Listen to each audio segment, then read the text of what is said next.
Alrighty. Well, welcome all to our Northeast SARE webinar. Really happy that you've joined us today as we hear about Northeast SARE's Farmer Grant Program from Grant Coordinator Candace Huber and Farmer Grant recipient Jennifer Wilhelm. My name is Deb Haliba and I work at Northeast SARE as our communications specialist. And as you may know, Northeast SARE offers a suite of competitive grant programs aimed at advancing sustainable agriculture throughout the Northeast, the 12 Northeast states and District of Columbia. And at the center of all of our grant programs are farmers who participate in projects as learners, teachers, partners, and researchers as in our Farmer Grant Program. So before I turn things over to Candace, I wanted to go over some quick housekeeping details. Today's webinar is scheduled for 60 minutes, and we do have a lot of ground to cover, but we'll aim to end promptly at 1 p.m. We are recording today's webinar, and you'll be able to find the recording on our website as well as our YouTube channel within the coming week. We have organized some breaks during our presentation today to take your questions. And so to pose a question, you'll just type it right into the question window. And if you're unfamiliar with Zoom, you'll find the Q&A window. It's typically located in the control panel at the bottom of your Zoom screen. I'll be supporting Candace and Jennifer today by managing your questions. So I'll be popping in and out from time to time during our time together, and we'll be in the background if you need me. And with that, I'll turn it over to you, Candace. Thanks, Deb. Welcome, everyone. I'm Candace Huber, and I am the coordinator for the Farmer Grant and Partnership Grant Programs for Northeast SARE. I'm having quite a bit of wind weather here, and so I'm hoping my internet connection will stay strong. We're going to be positive it will stay strong. And if for some reason I cut out, Deb will be able to step in with the PowerPoint and we'll get reconnected. But I just want to say that now open is the Farmer Grant Program. The call for farmer grants has been posted and the submission system is open. So I wanted to give you some information about the program and how to apply. First, a little bit about myself. I've worked for Northeast SARE for 14 years out of the University of Vermont. And until recently, I worked with the Graduate Student Grant and Research and Education Grant programs. And then last spring, I took over the Farmer and Partnership programs. So I'm still learning some of the nuances of the Farmer Grant Program. But if there are any questions I can't answer, I will definitely find out the answer and get back to you. Also with us today is Jennifer Wilhelm from New Hampshire. She's received 2 Northeast SARE Farmer Grants in vegetable production, and I will let her introduce herself. So Jennifer, if you could go ahead and introduce yourself. Thanks, Candace. Yeah, my name's Jennifer Wilhelm, and my husband and I bought our property back in 2013 to start our small fruit and vegetable farm, which we started commercially in 2015. And I'll tell you all about how we set that up later on when I jump in about our farm and the research projects that we took on. Thanks, Jennifer. So SARE stands for Sustainable Agriculture Research and Education. It's a federally funded program through USDA National Institute of Food and Agriculture, and there are 4 regions. We in the Northeast serve 12 states and the District of Columbia, and the states are listed here. So the first criteria, if you're considering applying, is that you have to be in the Northeast region. As Deb mentioned, we have several programs. The Farmer Grant is one of 6 competitive grant programs that we have. And last year, for Farmer Grants, we had 52 proposals submitted, and 22 of those were funded, which is a success rate of 52%. And this year, we hope to fund slightly more. The maximum amount you can apply for is $15,000. The main goal is to help other farmers in the region. So for your proposal to be competitive, you want to convince the reviewers that your project will benefit sustainable agriculture. Now, the partnership grant program is very similar in that it can be the same topic, but the applicant is not a farmer and wants to work with a farmer. So if you're listening and you are not a farmer, but you want to work with one, then the partnership program would be the one for you. And the deadline for that program is next April. You can find out more about that program on our website. So what we will cover today is who can apply and on what topics, how to apply, and what makes a good proposal. Your project idea should aim to enhance Northeast agriculture by addressing opportunities to improve the sustainability of farms based on these themes: environmental health, profitability, conservation of natural resources, enhanced farm labor, and improved quality of life. Again, the results of the project will benefit other farmers. That's our main goal. So, in order for you to be eligible, first you need to qualify as a farmer. So what does that mean? That means the farm that you own or work on must be a commercial operation with an established farm income of at least $1,000. That's the USDA definition of a farm.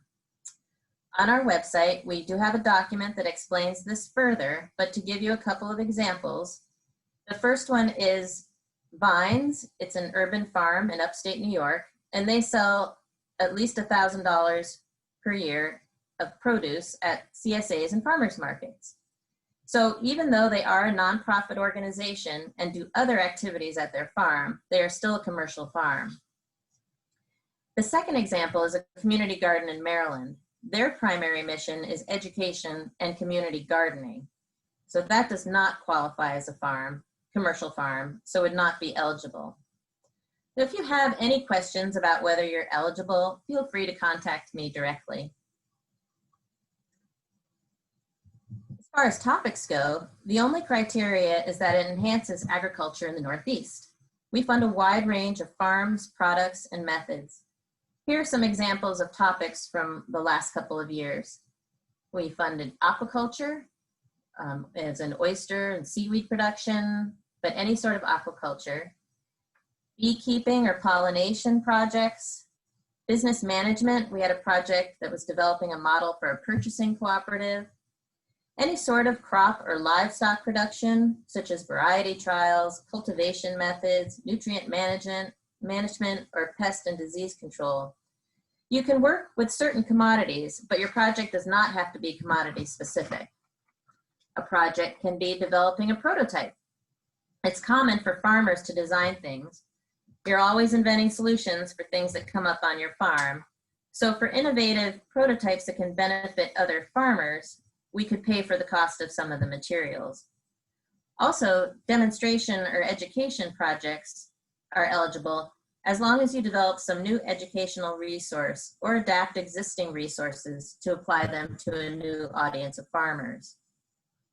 If you want more examples of what we have funded in the past, you can go to our projects database on our website and you can search around using different keywords and you can find all kinds of examples there.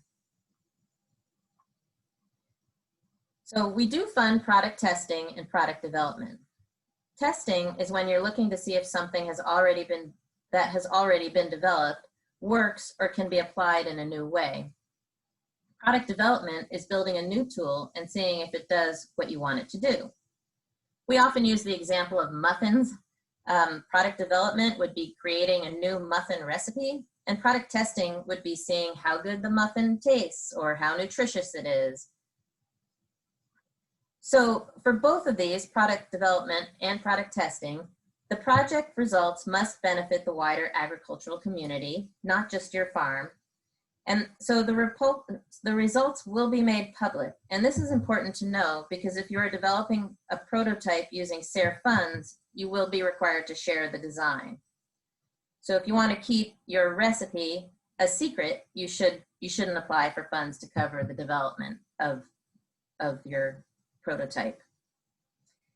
However, if you're testing an existing product or design, aka recipe, then you're not required to share the design. You just need to share the results of your testing. Basically, any work that we are funding will be made available to the public. So to highlight the basics of the Farmer Grant Program, it is a competitive program. So you want to write the best proposal you can, and it doesn't matter if you have applied before or not. All proposals are reviewed on equal footing. We only allow one proposal per farm. So if you have more than one idea, choose just one to propose and give it your best. A technical advisor is required, and I'll be going over that a little later in the presentation. And it's important to know that funds are paid out as reimbursements, so you need to be able to pay for the expenses up front. And then in your proposal, you will need to put together a detailed budget and justify each expense. You'll have to show what you will need to buy, why, how many, and the cost. And I'll go over that a little bit more later on in the presentation as well. So now I'm going to turn it over to Jennifer Wilhelm. She's going to tell you a little bit about her experience with her SARE grants, applying and managing her SARE grants. So take it away, Jennifer.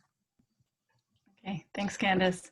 So as I mentioned, we bought our farm in 2013 and we started building out the fruit and vegetable production area over the course of several years and started growing in 2015. And that's important to know because our land is on marginal soils. So we're on 4 acres and we have 1 acre in production. But given that we're on this glacial esker, which is mostly sand, not just sandy soil, but feet and feet of sand with very little soil organic matter. So we, in order to grow these production areas, build these production areas for fruit and vegetable, we trucked in wood chips and built up no-till permanent raised beds by smothering the sod and setting the compost on top of the wood chips.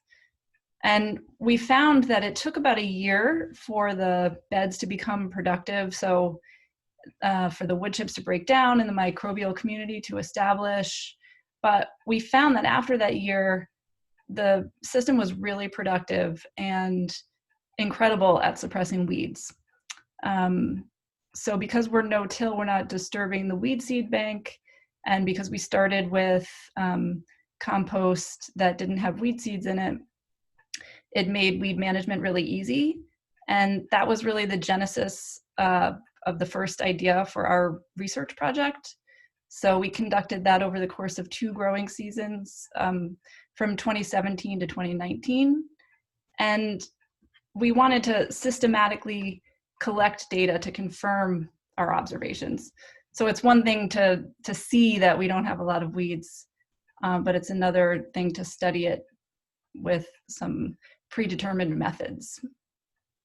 So our first project, you see there, assessing no-till permanent raised beds for mixed vegetable production on marginal soils. And that was geared toward a better understanding of soil health, production capacity, and weed management. We collected soil samples. We did a greenhouse observation to grow out weeds from the seed bank. We tracked hours spent weeding, and we weighed crops to get a sense for production capacity. And as was mentioned earlier, our report and all of those findings are available on the SARE website.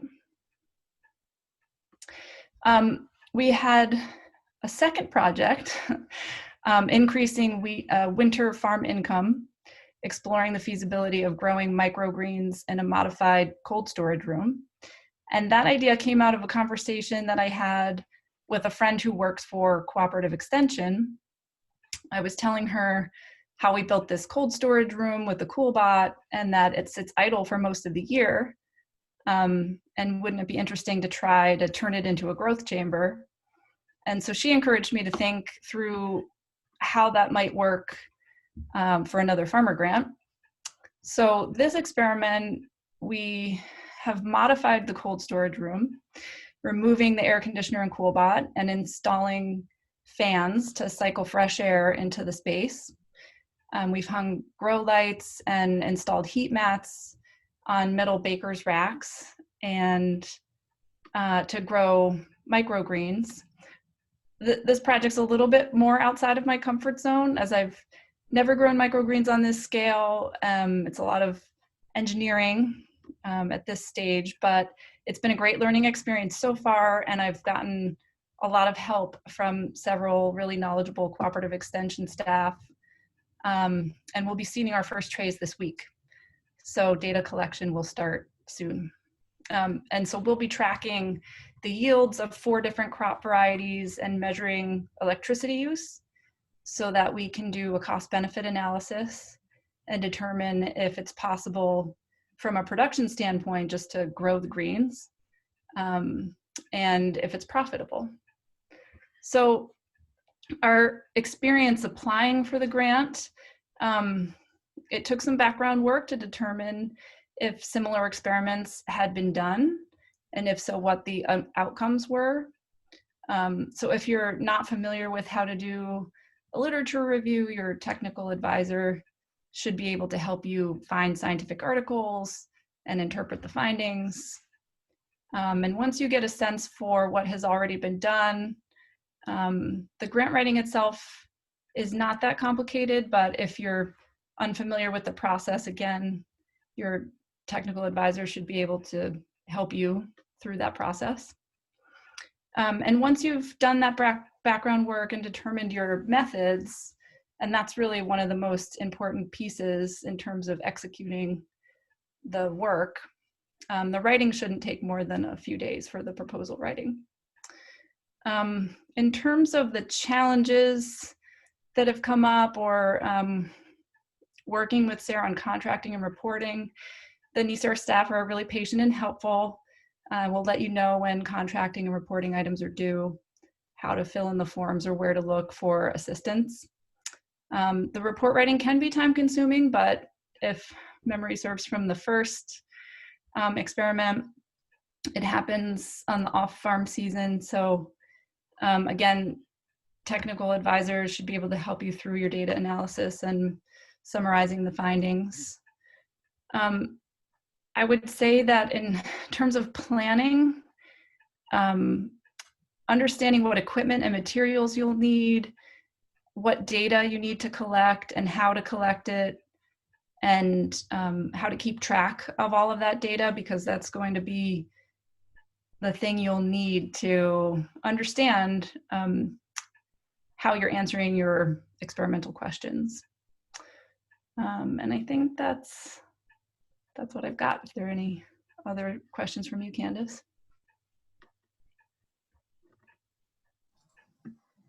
I don't have any specific questions. You really covered a lot of aspects about your experience with these SARE grants, and thank you. The work you're doing is very exciting, and I appreciate your sharing your experience and your insight. But we do have some time for some questions now. We're going to take a little break, and if anybody has questions for me or for Jennifer, please go ahead and put them in the chat. And Deb, I will swing over to you to let me know any questions that have come up. Great. Thanks, Candace, and thank you, Jennifer. We do have some questions in the chat already, or in the Q&A window. So again, as a reminder, you're just going to type your questions in that Q&A box, and I will read them out aloud to Candace and Jennifer. Okay, so the first question that came in, can you include personnel and staff time for the data collection in the grant proposal? Yeah, that's a great question. And I actually will be going over after this little break what we will fund and not fund for SARE expenses. But yes, you can definitely include personnel time for labor involved with your project. Great. We have a few questions about farm eligibility. The first is, would a hydroponic greenhouse be considered a farm? Yes, if you are raising crops and selling $1,000 worth of crops per year, then you will be considered a commercial farm and you would be eligible for a SARE grant. And is that $1,000 in our definition of farm, would that be considered gross or net? That would be gross. Great. I know you're gonna, Candace, I know you're going to get to technical advisors a little bit later, but we do have a question about, can you have more than one technical advisor? So you can just let us know if you want to talk about that now or later. No, I didn't address that in my notes for later, so I'll just go ahead and quickly now touch on it.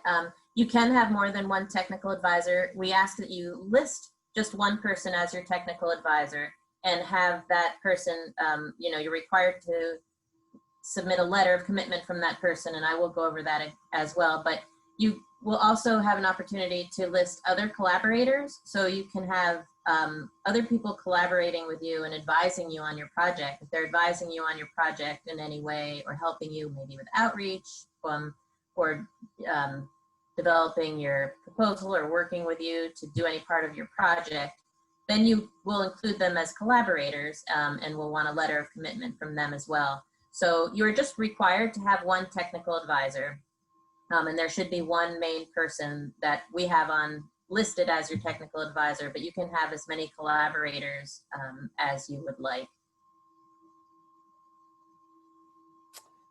Great. This is a question for you, Jennifer. In your first project where you're assessing no-till permanent raised beds, did you include cover crop experiments? And did the compost cost, was the compost cost covered by the grant? What kind of expenses did you use? Yeah. So the compost wasn't covered because the system was already established by then. We did incorporate cover crops. In fact, we measured yield using oat grass. So because the system was built over time, another piece of what we were looking at was how the soil health changes, or if the soil health changed over time. So we planted oats in 4 different areas using this method, planting just small areas and then comparing them. But cover crops are a part of our farm management strategy. They weren't necessarily explicitly a part of what we were studying beyond just the yields for the production capacity. Great, thank you. And a question for both of you. Says this, this program seems like it does require some scientific research or things that need to be posed as an experiment. Is that true? Maybe you could share some information or resources. Yeah, so we are a science-based organization, and this is a research project, more or less. There are a variety of research methods you can use. It can be kind of a social science where you're looking at maybe education, demonstrations, that sort of thing. But we do have a resource on our website on how to conduct research on your farm. So if you're concerned about that you just don't have enough of a science background to be able to put together a project, I encourage you to read that resource, and I'll show you that at the end of the presentation where we have our resources. I won't show that document, but it's on our website, and I highly recommend that you take a look at that. And that'll give you a good sense of the kind of projects we're looking for. Jennifer, you want to add anything to that? I know you do have some science background. Yeah, I guess I would just add, the 2 grants that we got, the first one was more of an observational study. So we were, taking soil samples, growing out weed seeds, measuring hours worked. the microgreen study is more of an experiment where we're setting up this controlled environment and measuring the outcome. So they're both data heavy in terms of that science aspect Candace was talking about, but I would say the second one is designed more as an experiment than the first.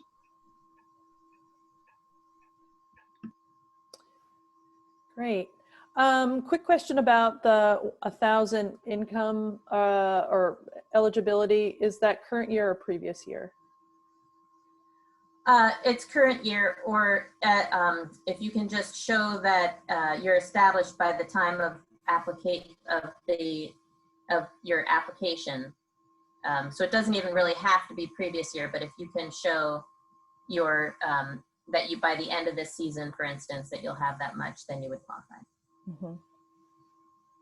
Mm-hmm. And Candace, I know later on in the presentation, you're going to go over the sort of the application, what the application looks like, but there's a question about for farmers that speak English as a second language, is there an option to submit a proposal as a video or other form that's not written? Yeah, unfortunately, we don't support English as a second language right now. And I was going to just mention this under the technical advisors, but really the only option is to work with your technical advisor to have them help you submit your proposal. At this point, sometime in the future, we hope to maybe have more options for ESL, but at this time, unfortunately, we don't. So really the only resource I can think of would be to work with your technical advisor or somebody else to help you submit your proposal. And if you have any questions on that, you can contact me directly and just we can talk it through. We want to make it so everybody can have access to our grants. So contact me and we can see what kind of options we can come up with. Great. And then one last question in the queue before we move on. Is it possible to see any of the approved grants so we can see what topics have been submitted and what the SARE program has funded?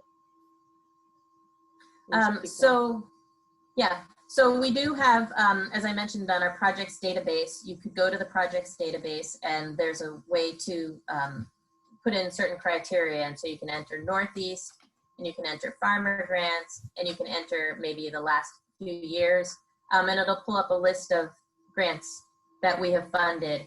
We cannot share proposals, what's been submitted, because those are actually confidential until the time of award. So we can only share awarded projects. And there's also on our website, the innovations, our innovations, where Deb in some of our newsletters has highlighted some of the farmer grants we've awarded, so you could check there as well. So just for folks, I'm popping into the chat the URL to search the projects database, where every project that we've funded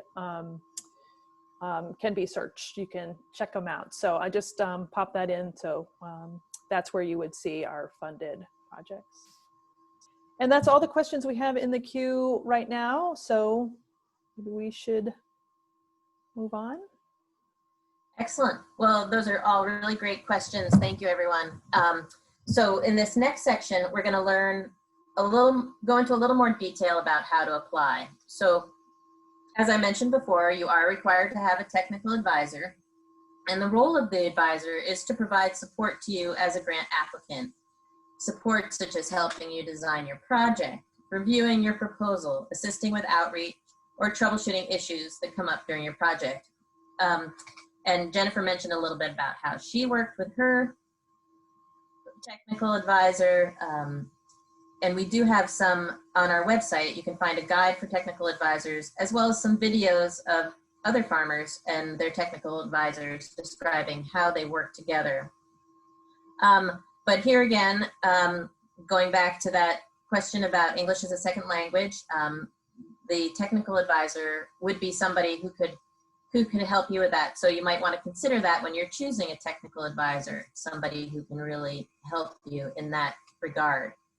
The technical advisor could be an extension educator, a university researcher, a private consultant, a veterinarian, NRCS or other government staff, really any nonprofit or for-profit ag service providers, or any other technical expert, including another farmer. And if the technical advisor does have some expenses, they are allowable as budget items. I just want to mention that here. Next, I am going to go into a little bit more about the budget. So you will need to put together a detailed budget and justification of the expenses for your project. On our website is a template for this where you will identify the expense, why you need it, and the cost in terms of unit, quantity, and price. So it's important to look at actual prices and provide those because we'll want to see what you're basing your budget on. This is all explained in detail in the call for proposals, and there's also a thorough example there. So I'm not going to review that here, but I do want to review what SARE does and does not fund. So the type of expenses that are covered are personnel time. We had that question.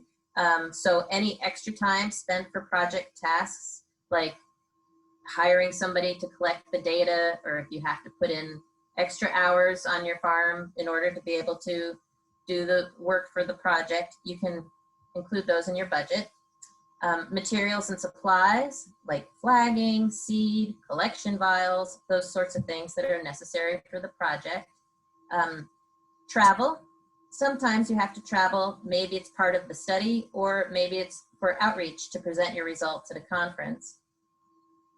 Printing and publications, you might want to print a flyer for a field day or maybe a fact sheet, or maybe you want to put together a guide to hand out that goes over your study results. Other direct costs could include equipment rental, soil tests, consultant fees, but everything you request funding for must be specific to the SARE project, so to the work that you are proposing to do.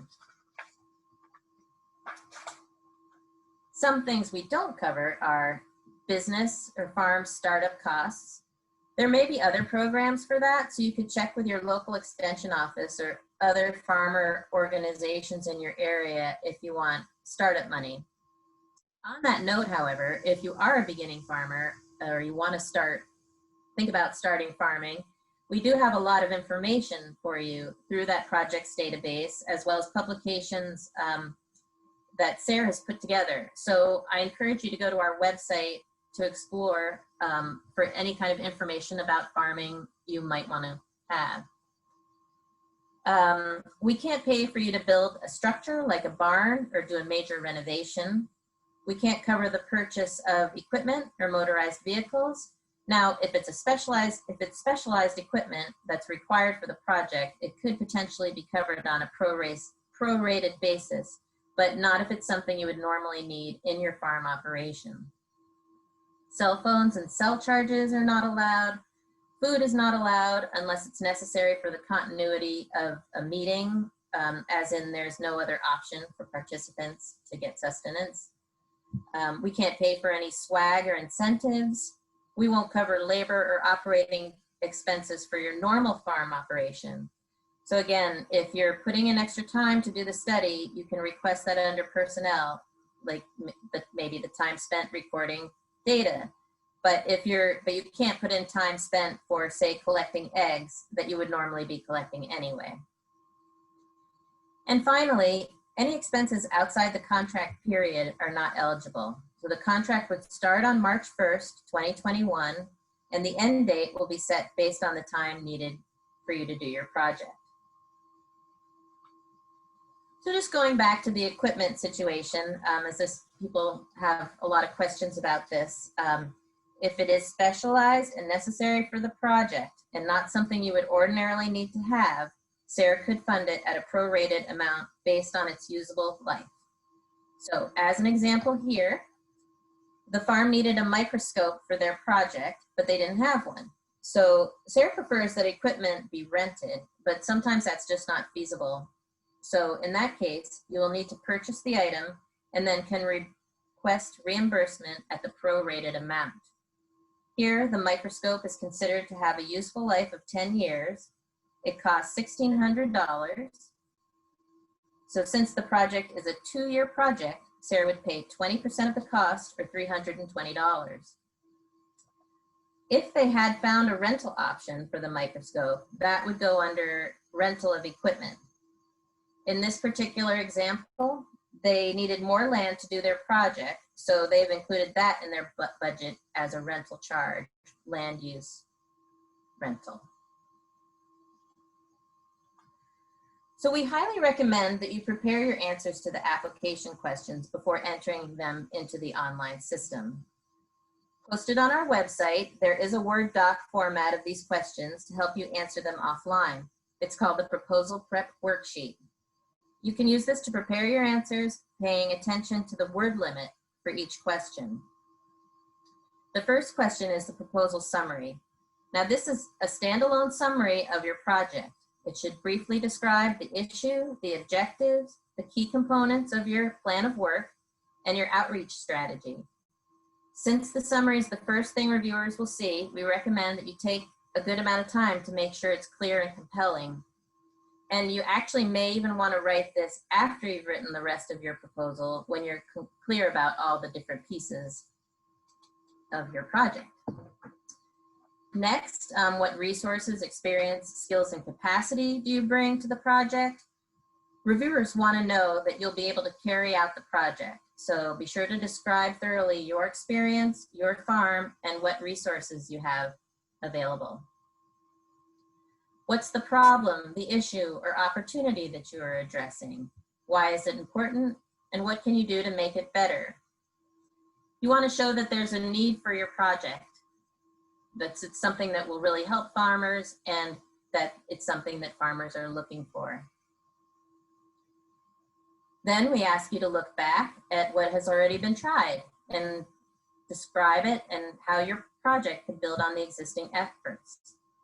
The citation list, we want you to reference up to 4 articles or studies on the issue and include the citations for these in a list at the end of the section. So it's best not to just list the studies, but interpret them also.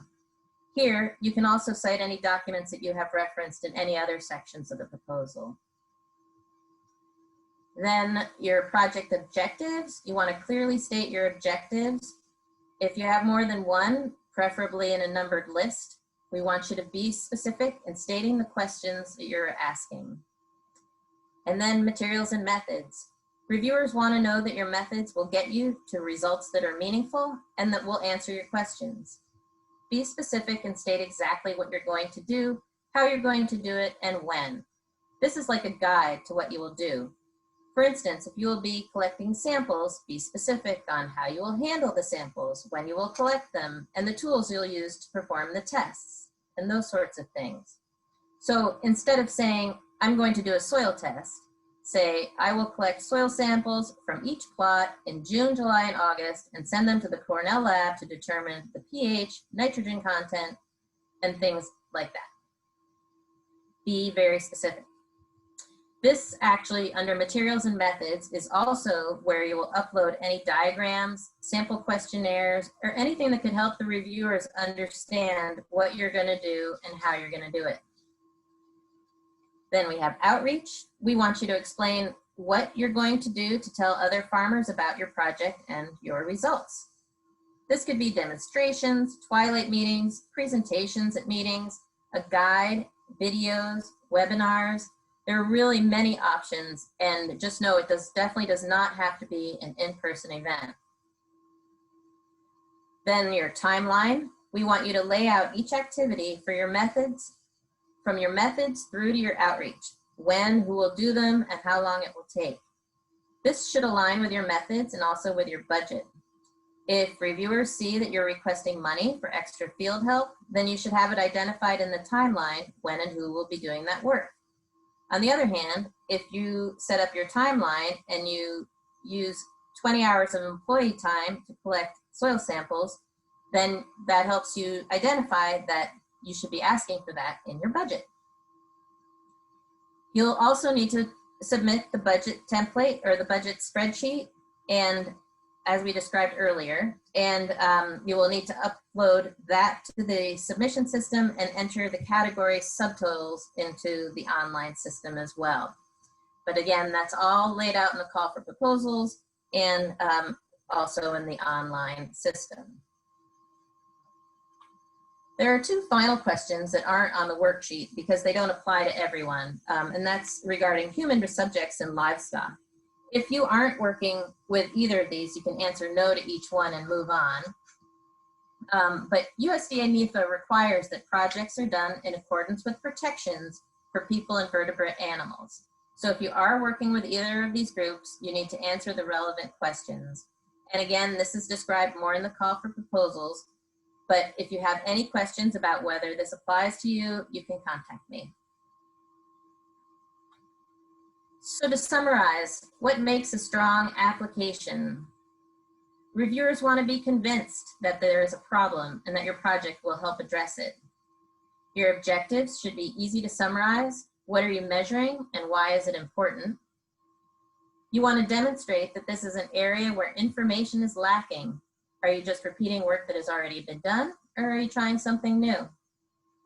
And you want to make sure your methods are detailed enough and will answer the questions you're looking into. So the timeline for all of this. The deadline for the farmer grant proposals is 5 p.m. on November 17th. Be sure to leave yourself extra time in case you have glitches or technical difficulties. Proposals will not be accepted after 5 p.m. And so you also want to be sure that you have all your attachments ready to go because those also will not be accepted after the deadline. The proposals then move forward through the review process and results are announced in late February. And then for awarded projects, we'll be issuing contracts in March. And if your proposal is not accepted for a grant, we will send you comments from reviewers sometime in April so that you can understand how you could improve your proposal if you would like to resubmit next year. We know you put a lot of effort into submitting a proposal, so we want you to get something out of it. So next I'm going to be going over how to enter your proposal online, but first I want to pause again and see if there are any more questions at this point. Thanks, Okay. Candace. And we do have lots of questions. So I'm going to just jump right in. This person says, I'm considering a proposal that involves testing pawpaw tree varieties. However, it appears the grant timeline is 2 years and the pawpaw trees will likely not produce fruit in that amount of time. Do you recommend picking a different topic, or can you imagine a way that could fit with your grant parameters? Yes, while we say 2 years is the upper limit of the timeline, if you have a project like that, it would make sense for it to go a little bit longer. We can certainly, reviewers will definitely consider a project that's longer. And it just needs to be clear why it needs to be that length. We do have a limit for these projects because the projects are tied to our funding from USDA NIFA. So those do need to be all completed by November 31st, 2024. I would have to look at the call for proposals. Yeah, and I think 1924. Nope, I think 2023. So there is I'm sorry. I think it's actually 2024. So you can definitely go up to 3 years if you need to. A little bit longer than that, we would have to make sure that you're within the limits, and that is listed in the call for proposals, and right when you enter your beginning date and your end date. And I would encourage, I encourage you also to think about what is the research questions that you're trying to answer with that type of project, and that might help you sort of decide the scope of your project. If it's just to plant the pawpaw trees, that probably wouldn't be a competitive project. But if it was to do some kind of, research around pawpaw tree establishment, then that would be more compelling. The next question is, as you said, Candace, funds can be used for labor. Can can we use those funds to pay for a new hire, or does it have to cover existing employees? No, it certainly can be used for a new hire as long as that time that the new hire is going to put in is specific to the project. And quite often, a lot of people do hire a little bit of extra help to record that extra data or, you know, do that extra work that the project is requiring. Great. Let's see. Did you say that the farmers must pay up front, and how long will it take for reimbursement for a big piece of equipment? Yes, so our program does operate on a reimbursement basis. So yes, you do need to pay up front. It generally takes 30 days or less to get your reimbursement check. Now, at the beginning of the project, our financial manager has to actually set up your account. So sometimes that can take a little bit longer, 4 to 6 weeks maybe. But we do try to get those turned around as quickly as possible. As far as equipment goes, if you're buying a piece of equipment that you're gonna just request the prorated amount on, yes, you do. You have to pay for that full piece of equipment yourself. And then you will only be able to request reimbursement for that prorated amount. So it can be a little bit tricky. Unfortunately, these are USDA rules that we have to follow as far as how we can reimburse and pay out the grant award. But yes, you do need to have the capacity to be able to pay those things up front. And I think a lot of people use credit when they can. But, Great, thank you, Candace. How about this question? If the project is multi-year, should the budget be for the year we are applying? So how does that multi-year projects work? That's a great question. The budget should be for the entire length of the project. If you need to break it out by year, like say maybe you've got personnel expenses that you think are gonna rise throughout the 2 years or 3 years, 2 years really is, again, what we would like to see the maximum amount for these projects. But you can then just put separate line items, you know, year 1 personnel labor rate, and then year 2, so many hours at this rate. So you can break out the years within the budget template if you would like, but we definitely need the budget for the entire length of the project. Wonderful. Okay, these two questions are related, so we'll ask them together. The first is, would cold frames, caterpillar tunnels, and the like be considered structures and not eligible? And you mentioned not being able to pay for building structures. Does this include a project such as installing high tunnels or hoop houses? Yeah, so hoop houses and high tunnels are a little bit of a gray area. Some of those are quite involved and can actually be permanent structures. So anything that's a permanent structure, that's permanent, is considered a structure. So we normally would not pay for something like that. However, like caterpillar tunnels or small season extension systems, we would fund.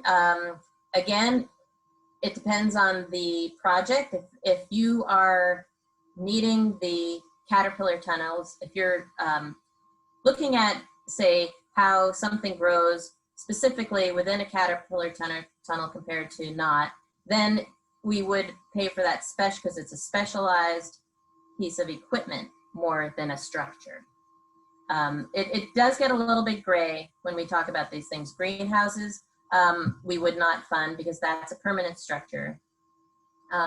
So I'm not sure if I'm answering your question completely, but smaller, non-permanent items that can be considered equipment are fundable. Larger equipment items are fundable at a prorated basis. Permanent structures are not fundable. And I would add, if you have questions about. Yeah, and I would add that it really depends on the project and the competitiveness of the, how does that piece of equipment, any piece of equipment, fit into conducting the research the project and resulting in sharing the results with other farmers. Yeah, and I'll be providing my contact information at the end of this presentation, and it's also on our website. So if that wasn't clear for you and you have a specific question, feel free to contact me and we can talk about it. Can you talk a little bit more, Candace, about the budget as it relates to reimbursing technical advisors? Yes, so I did see that we had that question, so I mentioned it earlier, but you can put in your budget time or fees for your technical advisor, like for instance, travel expenses for your technical advisor to come out to your farm, or if your if your technical advisor is going to be putting specific time into your project, we can also cover that. Now, it depends on who the technical advisor is, and reviewers want to see that the money, how the money is being used, and in order to be competitive, you want to make sure, it's all like very strong. There's a strong need for that expense. So reviewers really want to see the farmers benefit from these projects. So you definitely can put in fees and expenses for technical advisors, and just make sure that they are explained in your proposal. And speaking of proposals, you went over the application questions, and curious if this information is written down somewhere for us to reference later. And I'm just going to throw up in the chat the link to where you would find the call for proposals, so you have that information. Yes, good question. Yep, the call for proposals is posted online, and it has all the information. It goes step by step through each of the questions, and it describes what we're looking for in the questions. And it also provides the criteria, the review criteria for each question. So what reviewers are looking for as a result of these questions, and what they're going to be basing their review on. So it goes into a lot of detail in the call for proposals. The proposal prep sheet, which is the Word document that we recommend that you use to prepare your answers ahead of time, also does describe a little bit more what we're looking for. It correlates exactly actually with the call for proposals in describing the questions in a little more detail. I'm going to ask one other question, then we have to move on. There are a few other questions in the queue, and we'll get to those at the end, I hope. So when you submit for reimbursement, do you do that when the project is complete or as you spend the money? You can do that as you spend the money. So you can submit once a month, and you can submit an invoice if you would like, and we'll turn it around and get it to you. The last 20% of your award is held back until your project is complete and you've completed your final report and it's been approved. Okay, Candace, I think we should move on, and then we can take more questions at the end. Yeah, I hope we'll have time at the end. We are getting a little bit further along than I had hoped in time, but this next section, I'm going to show briefly how to submit your proposal online. So you start with your idea, you meet with your technical advisor to develop your project proposal, you read the call, and then you prepare your answers offline. And then you go to our grants management system to submit your proposal, which is at this URL, projects.sare.org. So if you've been funded before, you can log in. This is the same system where you would submit your report, so you would use the same login here. If not, you will need to create a new account, and where you'll be asked to fill out your profile, and so you'll put in all your contact information, and at the bottom of that section is a spot for demographic information. And this is required by USDA NEPA. It's not tied to your project at all. And while these fields are required, you see the red asterisks, there is an option when you select that says prefer not to answer. So if you want to opt out of those questions, you can just choose prefer not to answer. Once you complete your profile, you'll see this applicant registration screen, and you'll also receive an email with your login information and how to create your password. And when you create your password, you'll see a screen like this. And also, if you are already in the system, but you've forgotten your password, you can follow the prompts for forgot password, and you'll get to this same screen. Then, once you're logged in, you'll land on the project's homepage, and you'll see a link to start a new grant proposal. This system is used for all of our regions, so you have to make some choices here. So the first thing, you'll go down to Northeast and click on the plus sign, and then you'll see this screen, 2021 Northeast Farmer Grant, and you can click on Begin a New Proposal. Now you're into the actual proposal submission. There's a link here that goes back to the call for proposals, and again, you should definitely read that before you submit your application. And the first thing you'll do is enter your title, and you do that by clicking Edit Title, and then you'll need to enter a short proposal description. Now there is a button here for Change PI, but as I mentioned, this is a national system and used for a lot of other programs. But for Northeast SARE, we require that the PI be the one entering the proposal, so you shouldn't need to use this button. Now, if for some reason you do need somebody else to submit your proposal, please contact me to discuss it, and we can work with that. Then below that, you'll see the proposal sections. Read the overview and then click on each of the sections to answer the proposal questions. In order to answer them, you need to click Edit Answer for each one. And then you put in your answer. Here it's a date. This example, I have a date here, but it could be text or maybe contact information for your technical advisor or cooperator. And then you always have to click Save to save your answer. If you move on without clicking Save, you will go back to it and you'll see that your answer's not there. But when you have clicked Save, you'll see this box come up, Answer Saved. So that's an important part, just to save you some headache. At any point, you can click View Draft, which will provide you with a draft of your proposal that you could share with your technical advisor if you want them, or anybody that you would like to have review your proposal.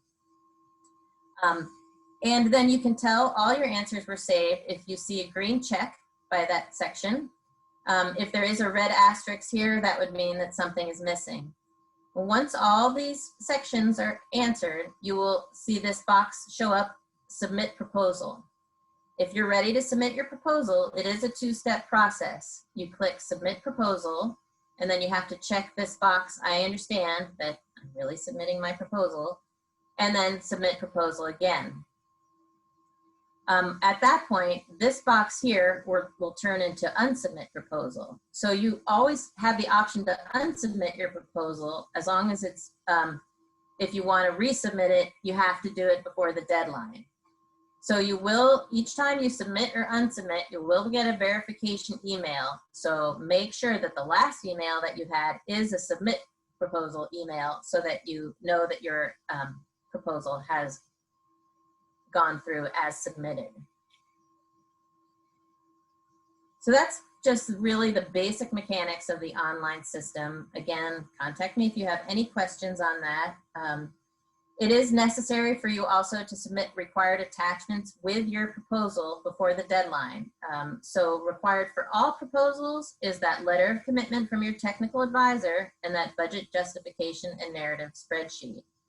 And then there are some proposals required for other specific cases. So if you are a farm employee submitting a proposal, or you're part of maybe a nonprofit, or maybe like that Vines Urban Farm, or just it's a private farm and you're just maybe the farm manager, you will want to submit a grant commitment form, and that will just be where we need signatures from the owner of the farm or the authorized official from the organization to know that they are willing to handle the finances and support the project. If you have other collaborators that you've listed in your submission, you'll want to have letters of commitment from them as well. And then lastly, for the research methods and materials, I had mentioned earlier that you can upload attachments with a plot design or a survey tool or your prototype design. These sorts of things, anything that will help reviewers understand your proposal, what you want to do, and maybe how you want to go about it. So Candace, yeah. We are at time at 1 o'clock. So I'm wondering if you could just scroll forward to your contact information, because I know several people have wanted to see that. And then maybe final words. And then if folks do want to, stay on, they're welcome to. But I do want to be conscious that we did say that we would end at 1. Yes, absolutely. So feel free, Deb will be providing the webinar, as she said, is being recorded. So you could always come back and look at these slides. We will be posting the slides on our website as well. So you can look at those final slides. It's just some tips for submitting and finding the resources on our website. Jennifer gave some great information about her experience. And so feel free to contact me at any time with any questions about any of this, and I'd be happy to chat by email or on the phone. Just let me know. So do we have time for a couple of questions or? Great. Yeah, I just want to be conscious of the time. So if folks do need to head out, thank you so much for attending. And we will stick around for a few minutes to answer questions. But I also know that Jennifer had another meeting, so she had to head out. So thank you all for joining us. And Candace and I will stick around for a few minutes to answer any specific questions that you have. But for the rest of you that need to get back in the fields, have a great time. Have a great day. Yes, thank you, everyone. And then I will stay on too. So Deb, would you like to ask some questions, or should I go back to the tips slide? Why don't we do ask folks questions? That way we can just get those, because they have been waiting for a little bit. So one question was, do you have recommendations as to where to look for studies to back up our experiment or project? I do not, because every study is going to be on a different topic. And so that would be something a little more specialized that it would totally depend on your study, what you're going to be looking into. And I don't actually, have that kind of the background, but that is something that your technical advisor should definitely be able to help you with. So I would recommend when you find your technical advisor, ask them. And if they don't, maybe they could give you advice of somebody to contact who could help you with that. Mm-hmm. And I'll just add in, you can start with the SARE database, which is projects. I'll just type it in here. That's a place to start, at least to see what projects that SARE has funded and what they've done, what those projects, how they conducted their research. Yes, okay. Thanks, Deb. Okay. Yeah. Can we replicate a previous project? You can replicate a previous project as long as it's going to provide some new information about it. Well, maybe it's to a different type of audience, or maybe it's in a different region under different conditions. So you can apply a previous project in that way, but you can't simply just do the same thing. Reviewers, it would not be very competitive if you were just doing something that's already been done. So if you're building off a project, or, say you were conducting a project, or you saw a project that was conducted in another part of the country, and then you wanted to replicate it here, to see if it works here, that might be more compelling, right? Candace, do you need a tax record to determine that I'm a farm? Like, are we going to ask for tax records? No, we don't. We trust that you will be forthcoming. Okay, this person asks if Jennifer would be willing to be a technical advisor. Unfortunately, she had to leave, but it brings up a good question about, can other farmers be technical advisors? Yes, absolutely. Other farmers can be technical advisors, and her contact information will be in the project's database related to her projects. So I'm sure you could contact her through that if you would like to find out if she'd be available. But yes, absolutely, other farmers can often offer the perfect kind of experience that you need, especially if it's another farmer that's had a SARE grant. And then let's see, do you have any advice about how to project outreach expenses, or this person says how many copies they'll need to print for outreach, recruitment, educational purposes over the 2 years? Do you have any advice? Well, what I would say about that is that it depends on what kind of activities you're going to be doing. Generally, people don't do mailings anymore, but if you're creating say a fact sheet or a brochure, you can hopefully send it out electronically. So just the one electronic copy. But if you do want to print copies, and say if you're going to have demonstrations and you want to print copies to be able to hand out at your demonstrations, it's really you're the best person to know how many people you think you realistically might be able to get. You know, if you're going to do 3 Twilight meetings and you want to hand out a fact sheet to each of the participants, you know, you could maybe print